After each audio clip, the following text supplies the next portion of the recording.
Hello students, welcome to my channel mathematics studies. आज हम BSc first semester की book algebra के chapter number 2 के एक्सरसाइज 2.1 का लेक्चर नंबर 3 देखेंगे एंड आज हम करेंगे एक्सरसाइज के क्वेश्चंस को स्टार्ट। तो फर्स्ट क्वेश्चन है जो हमारा, उसमें हमें वही जो एग्जांपल्स में मैंने आपको सिखाया था वैसे ही करने हैं सारे क्वेश्चंस। तो तरीका वही रहेगा, बस आज हम क्वेश्चंस एक बार दिखा दूँगी मैं आपको किस तरीके से करें ताकि आपके डाउट्स सारे क्लियर हो जाएँ। तो हमें निकालना है इसके अंदर रैंक। तो फर्स्ट क्वेश्चन हमें दे रखा है, जैसे हमने इसके अंदर रैंक ही निकालनी है। तो ऑब्वियसली हमें पता है कि रैंक के लिए जो हमारी मैट्रिक्स होती है ऐसे होनी चाहिए, स्क्वायर मैट्रिक्स होनी चाहिए, 2x2, 3x3, 4x4 इस टाइप की। तो ये तो हमारी 2x4 दे रखे, तो हमें क्या करना पड़ेगा, कॉलम्स को एलिमिनेट करना पड़ेगा। तो जैसे हमने फर्स्ट ही लिया ये वाला ही 1 - 3 9 1, तो इसका आंसर क्या आ गया, नॉन ज़ीरो आ गया, क्योंकि 1 प्लस में हमारा ये होगा तो क्या हो जाएगा, नॉन ज़ीरो आंसर आ जाएगा। तो जो हमारी रैंक हो जाएगी वही क्या ही हो जाएगी, 2 हो जाएगी, क्योंकि जिसका जितने का आंसर नॉन ज़ीरो आ गया वही रैंक। ठीक है, जितने छोटे से बड़े से बड़े का आंसर नॉन ज़ीरो आ गया तो वही रैंक हो जाएगी। ठीक है, बड़े से बड़े मतलब माइनर का, यहाँ पे तो 2/2 की ही हो सकती थी तो उसका आंसर ही नॉन ज़ीरो आ गया, तो जो इसकी रैंक हो गई वो 2 हो गई। अब जैसे हमें नेक्स्ट क्वेश्चन दे रखा है ये वाला यहाँ पे, तो अब हम इसका क्या निकालेंगे, डिटरमिनेंट सोल्व करके देखेंगे। अगर इसका ही आंसर नॉन ज़ीरो आ गया तो इसकी रैंक 3, और अगर इसका आंसर ज़ीरो आ गया तो फिर हम इससे छोटे वाला लेंगे। ठीक है, तो जैसे अब हम इसका सॉल्व करेंगे तो 0 इंटू समथिंग करोगे तो 0 ही आएगा। यहाँ पे क्या हो जाएगा, प्लस माइनस प्लस, तो 1 इंटू 4 3 ज़ा 12 minus of 4, 12 minus of 4 plus में 2 इंटू 4 2 ज़ा 8 माइनस ऑफ 12। तो देखो 12 माइनस 4 8 प्लस में 2 इंटू 8 माइनस 12 माइनस ऑफ 4, तो 8 माइनस 8 हो जाएगा 0। इसका मतलब जो उसकी रैंक है वो 3 तो हो नहीं सकती, नॉट इक्वल टू 3। अब हम जैसे 2/2 की कोई लेके देखेंगे, सबसे ऊपर वाली ही लेके देख लेते, जैसे ये वाली। तो 2/2 के लिए हमने लिया 0 - 1 4 3, तो 3 minus minus plus 0 into something 0 minus minus plus 4, तो इसका आंसर 4 आ गया, जो कि नॉन ज़ीरो हो गई। इसका मतलब जो इसका रैंक होगा वो कितना हो जाएगा, 2 हो जाएगा। उसके बाद देखो जो हमारा थर्ड पार्ट है वो ये दे रखा है, a is equal to this. Similar हम यहाँ पे भी क्या करेंगे, माइनस निकालने की कोशिश करेंगे। तो हमने 4 माइनस ले लिए इसके, तो हमारे पास 4 माइनस आई, क्यों, क्योंकि ये कितने बाई कितने की, 3/4 की है, तो पक्का हमें तो 3/3 की चाहिए, तो हम एक एक एलिमिनेट करेंगे। तो जैसे पहले हमने ये फर्स्ट वाली एलिमिनेट कर दिया, तो 3 9 - 3 ये वाली टर्म हो गई। उसके बाद हमने ये सेकंड वाली एलिमिनेट कर दी। उसके बाद जब हमने ये लिया तो ये वाली एलिमिनेट कर दी, जब हमने ये लिया तो ये वाली एलिमिनेट कर दी। ठीक है, अब इन्होंने क्या बोला है कि जब भी हमने ये सारी टर्म निकाली ना, जो इनका डिटरमिनेंट निकाला, तो उन सब का आंसर क्या आ गया, हमारा 0 आ गया। अगर उन सब का आंसर 0 आ गया तो जो इसका मतलब रैंक है ना वो कभी भी 3 तो हो नहीं सकता। अब इनका रैंक तो 3 हुआ नहीं, इसका मतलब अब हम कोई 2/2 की उठा के देखेंगे। तो हमने ये वाली उठाई यहाँ से 4 5 12 9, क्योंकि जब हमने ये वाली उठाई ना तो इसका आंसर भी 9 - 9 0 आ गया। तो हमने ये वाली उठाई, तो जब ये वाली उठाई तो इसका आंसर नॉन ज़ीरो आ गया। इसका मतलब जो ये मैट्रिक्स ए है उसकी रैंक कितनी होगी, 2 होगी, क्योंकि 2/2 में इसका आंसर नॉन ज़ीरो आया। इन सब में तो क्या आ गया था, 0 आ गया था। तो इसलिए जो हमारी ये वाली मैट्रिक्स है उसका रैंक कितना होगा, 2 होगा। उसके बाद हमारा नेक्स्ट क्वेश्चन दे रखा है, इसी तरीके से है ये भी। इसमें क्या 3/4 में ही है, तो वही हम इस तरीके से ही कंडीशंस बनाएंगे यहाँ पे भी। तो जो हमारी कंडीशंस बनेंगी, देखो लेकिन जब हमने ये कंडीशन बनाई ना यहाँ पे, जैसे फर्स्ट वाली हमने जो टर्म ली है इनमें से एक को एलिमिनेट करके, तो हमारी ये वाली कंडीशन हमने ले ली। तो उनमें से एक का आंसर जब हमने इसका डिटरमिनेंट सॉल्व करके देखा तो एक का आंसर 2 आ गया, दैट इज़ नॉन ज़ीरो। इसका मतलब जो इसकी रैंक है वो कितनी हो जाएगी, 3 हो जाएगी। कुछ भी नहीं करना, बस एलिमिनेट करो। अगर डिटरमिनेंट का आंसर क्या आ गया, 0 आ गया, तो फिर उससे छोटे वाली कोई देखेंगे, और अगर उसी का आंसर नॉन ज़ीरो आ गया तो वही उसकी रैंक हो जाएगी। अब जैसे ये कितने दे रखे, 4/4 की दे रखी है, तो जब हम इसका डिटरमिनेंट सॉल्व करेंगे तो इसका आंसर 0 आ गया। देखो इसमें डिटरमिनेंट सॉल्व इजी तरीके से कर रखा है, और नेक्स्ट एक्सरसाइज में तो हम सारी जगह पे यही रूल्स ही अप्लाई करेंगे। ऑपरेशंस बोलते हैं हम इनको। हमने ऑपरेशन लगाया R2 ऑपरेशन, R2 + R1, मतलब क्या है कि R2 पे ऑपरेशन लगाना है, R2 में चेंज होगा जब हम उसमें R1 ऐड कर देंगे। R2 में R1 ऐड करो, 6 + 4 10, 2 + 1 3, 6 + 3 9, और -1 + 8 7। तो ये इस तरीके से होगा। अब हमें पता है किसी का भी अगर या तो 2 रो सेम हो या 2 कॉलम सेम हो, जब उसका डिटरमिनेंट सॉल्व करेंगे तो जो उसका आंसर है ना वो 0 हो जाता है उस डिटरमिनेंट का। तो अगर हमने यहाँ पे 2 क्या है, हमारे तो रो सेम है, तो जो इसका आंसर है वो क्या हो जाएगा, 0 हो जाएगा। इसका मतलब ये तो हो गया 0। फिर हमने क्या लिया, 3/3 की लेके देखी, ठीक है। तो हमारे जो सारे के सारे 4 के 4 3/3 के माइनर्स है वो सब भी 0 आ गए। आप सॉल्व करके देखोगे तो वो भी क्या आ जाएंगे, 0 आ जाएंगे। फिर हमने लिया 2/2 की। जब हमने 2/2 की ये वाली ली ना, तब हमारा आंसर क्या आ गया, नॉन ज़ीरो आ गया। इसका मतलब जो उसका रैंक होगा वो कितना होगा, 2 होगा। अब ध्यान से सुनो, आपके क्वेश्चन पेपर में इतने बड़े बड़े नहीं आएंगे कि आप कहीं घबरा जाओ कि हमें कैसे पता चलेगा, अब ये लेना है ये लेना है, ठीक है। तो इतने बड़े नहीं आते हैं आपके पेपर्स में, छोटे वाले ही आएंगे, ठीक है। आपको वो चाहते हैं कि आपको कंसेप्ट पता हो, ठीक है। फिर भी और आएंगे भी तो आपके तो हमेशा वही आते हैं जो आपकी बुक के ही क्वेश्चन है। BA BSc का ऐसा सिलेबस है जिसमें बाहर से वो क्वेश्चन नहीं पूछता, ठीक है। और क्वेश्चन जो हमारे एक्सरसाइज के क्वेश्चन है वो भी सिर्फ और सिर्फ जो सबसे इजी बुक होती है उस टाइम की उसमें से ही आते हैं। अदरवाइज जो बाकी 2 बुक्स होंगी ना उसके तो सिर्फ एग्जाम्पल ही आएंगे आपके पेपर में, ठीक है। ये वाली बुक है जो आपकी बाकी 2 बुक्स से ईजी है, तो इसके एक्सरसाइज के क्वेश्चन भी आ सकते हैं, ठीक है। तो आपको इतना भी नहीं है क्योंकि एक्सरसाइज के पर्टिकुलर वही क्वेश्चन आप 3-4 बार रिवाइज करोगे, आपको वैसे ही ध्यान रह जाएगा कि हाँ भाई इसमें ऐसे था, ठीक है। उसके बाद नेक्स्ट क्वेश्चन है आपका ये वाला, A=2 दे रखा है।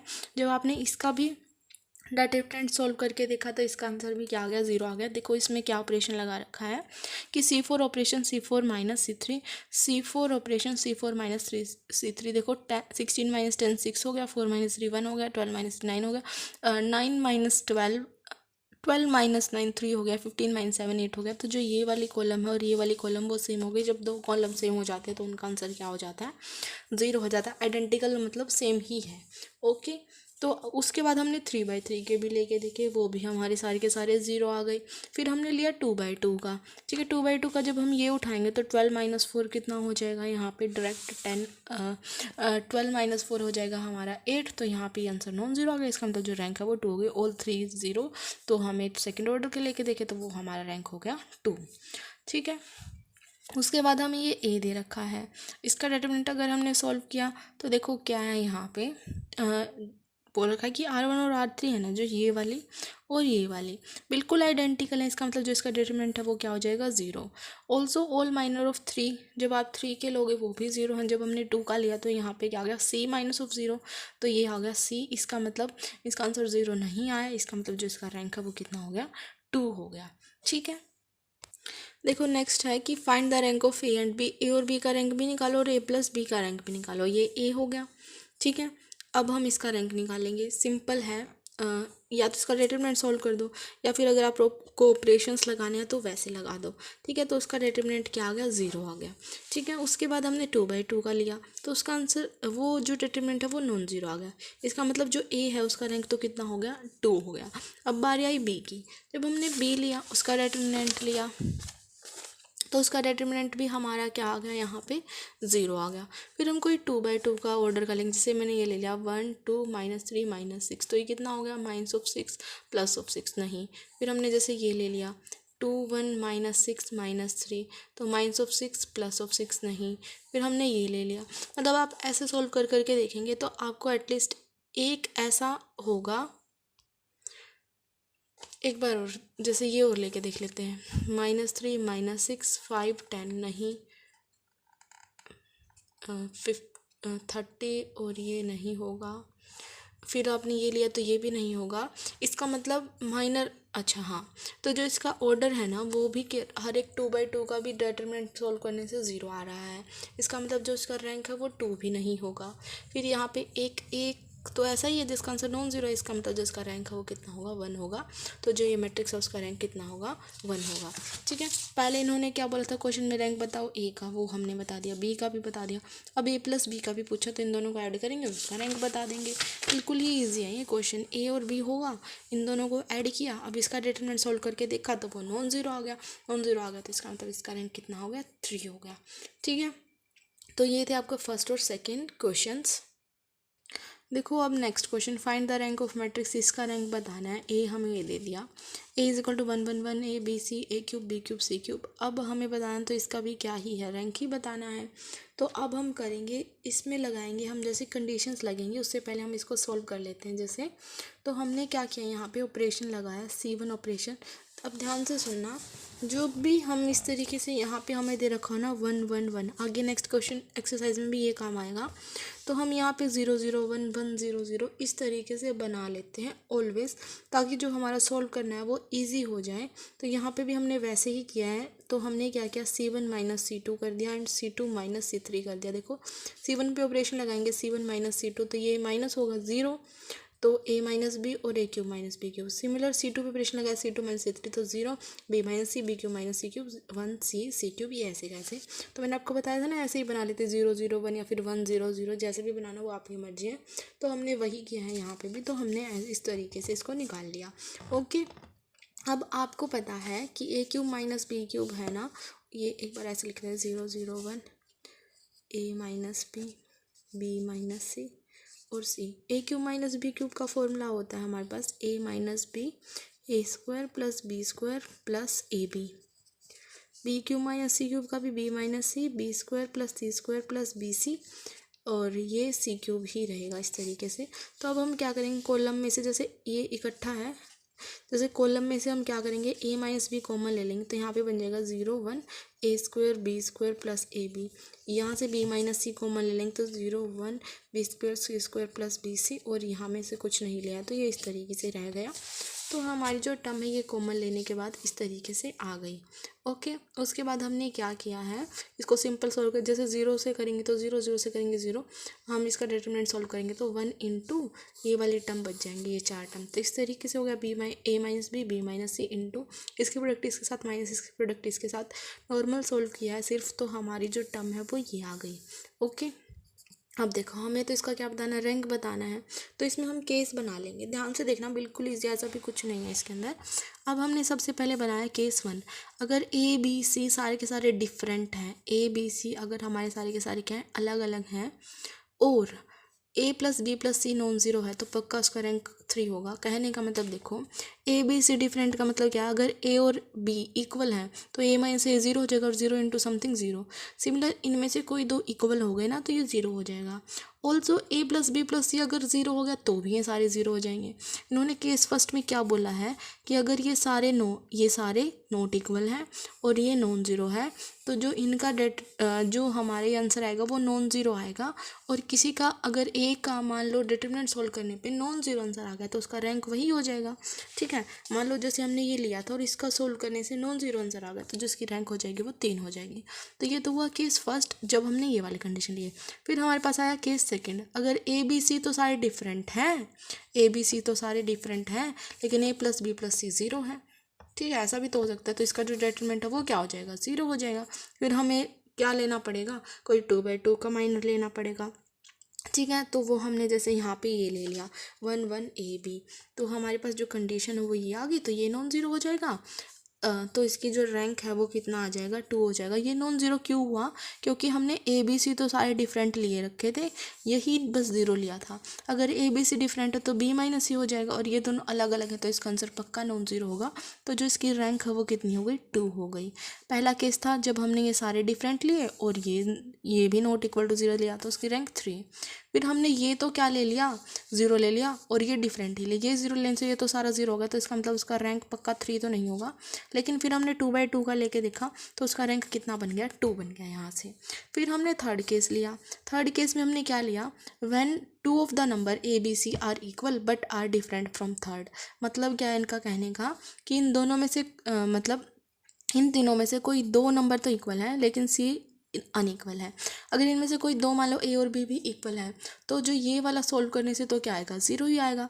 इसका मतलब जो हम 3/3 का ले रहे हैं वो तो हमारा 0 है, इसका मतलब जो इसका रैंक है वो 3 तो पक्का नहीं होगा। फिर हम 2/2 का लेके देखेंगे, जैसे हमने ये ले लिया यहाँ से 1B 1C। ठीक है, अब जब हम इसको सोल्व करेंगे तो C माइनस बी आएगा, और हमने देखो C और B तो नॉट इक्वल ले रखा है। अगर ये दोनों इक्वल नहीं है तो इनको माइनस करेंगे तो पक्का कुछ ना कुछ नॉन जीरो ही आएगा। तो इसका मतलब इसका रैंक कितना होगा, 2 हो गया। उसके बाद हमने लिया फोर्थ केस। फोर्थ केस में हमने क्या लिया, ये तीनों ही इक्वल ले लिए। अगर हमने ये तीनों ही इक्वल ले लिए तो देखो हमारा क्या होगा, जो इसका डिटरमिनेंट सॉल्व करने से क्या आंसर आ जाएगा, 0 आ जाएगा। इसका मतलब जो रैंक है वो 3 तो होगा नहीं। ठीक है, ऑल्सो अगर मैंने इनमें से भी कुछ ले लिया, मान लो ये 1 1 A B, तो B और A इक्वल ही हैं, तो ये भी 0 हो जाएगा। तो जो इसका रैंक है वो 2 भी नहीं होगा। तो जो इसका रैंक है वो कितना होगा, 1 होगा, क्योंकि एटलीस्ट उसके पास ये 1 तो है ही, और इस 1 का डिटरमिनेंट 1 ही होगा। तो जो इसका रैंक हो जाएगा वो कितना हो जाएगा, 1 हो जाएगा। तो ये केस बनाए थे इस क्वेश्चन के अंदर, बिल्कुल ईजी थे। तो ये था आपका क्वेश्चन नंबर 3। ठीक है, तो ये इस तरीके से था आपका। इसका आप 1-2 बार वीडियो भी रिपीट करके देख सकते हैं, और वैसे भी अगर आप 1-2 बार कॉपी में कर लेंगे तो आपको अच्छे से समझ आ जाएगा। उसके बाद देखो ये वाला last question, if A is a non zero column matrix and B is non zero row matrix. A तो हमारी कॉलम मैट्रिक्स है, B हमारी रो मैट्रिक्स है। तो शो करके दिखाओ रो जो रैंक होगी A और B की वो कितनी हो जाएगी, 1 हो जाएगी। A तो कॉलम है और B रो मैट्रिक्स है हमारे पास। तो जो A B की रैंक बतानी है, अगर A B की रैंक बतानी तो हमें A B की प्रोडक्ट करनी पड़ेगी। इसकी प्रोडक्ट किस तरीके से होगी, A1 B1, फिर हो जाएगा A1 B12 A11 B13 A11 B1n। Similar फिर A2 वाले की इस तरीके से हमारी ये बन जाएगी मैट्रिक्स, कितने M/n की। ठीक है, तो ये ऐसा हो जाएगा हमारा। It is given that A and B are non zero matrix. हमें गिवन है कि जो A और B हैं वो क्या है, नॉन ज़ीरो मैट्रिक्स हैं। देयर फॉर AB वो also be a non zero matrix. Obviously अगर ये नॉन ज़ीरो है, इनमें से कोई एक भी ज़ीरो नहीं है, और इनमें से मतलब क्या बोल रखा है कि सब में से पक्का एक नंबर तो ऐसा एक तो पक्का ऐसा है जो नॉन ज़ीरो है। सिमिलर इनमें से भी पक्का एक तो ऐसा है जो नॉन ज़ीरो है। ठीक है, द मैट्रिक्स AB। तो अगर इनमें से कोई एक, मान लो ये ऐसा है जिसका ये भी 1 दे रखा है, नॉन ज़ीरो लिया कुछ भी, और ये भी 1, बाकी सारे 0 हैं, तो जब इनकी प्रोडक्ट करेंगे तो कम से कम ये एलिमेंट तो ऐसा आएगा जो 1 होगा, बेशक से बाकी सारे 0 आ जाएं। अगर ये नॉन ज़ीरो और ये नॉन ज़ीरो है तो पक्का एक एलिमेंट तो कम से कम ऐसा इसमें ज़रूर होगा जो नॉन ज़ीरो होगा। The matrix AB will have at least, कम से कम एक नॉन एलिमेंट तो जरूर होगा, by multiplying corresponding non zero element of A and B। Also, all the second order minors of AB obviously manage, but AB is non zero matrix। तो जो उसका रैंक हो जाएगा वो भी कितना हो जाएगा, 1 हो जाएगा। ठीक है, तो यही बोल रखा था इसके अंदर भी कि अगर A नॉन ज़ीरो कॉलम है और B non zero row matrix है तो जो उसकी रैंक होगी वो भी कितनी हो जाएगी, 1 हो जाएगी। इस तरीके से आप करके दिखा देंगे, ये 1 to 2 लाइन्स लिख देंगे तो हो जाएगा, और इम्पोर्टेंट भी नहीं है इतना। ओके, तो ये थी जो आपकी एक्सरसाइज थी 2.1। Thank you guys for watching my video. Please like and subscribe to my channel. इसके जो इस एक्सरसाइज के क्वेश्चन मेन वही हैं जिनमें ये बोल रखा है कि फाइंड द रैंक, और वो भी कंपलसरी क्वेश्चन के लिए ही आएंगे आपके, कि फाइंड द रैंक बताओ इसका कितना रैंक है। ठीक है, तो ये था आपको exercise 2.1। Okay, thank you so much. अच्छे से अपना कर लेना इस एक्सरसाइज को। नेक्स्ट लेक्चर से हम 2.2 स्टार्ट करेंगे।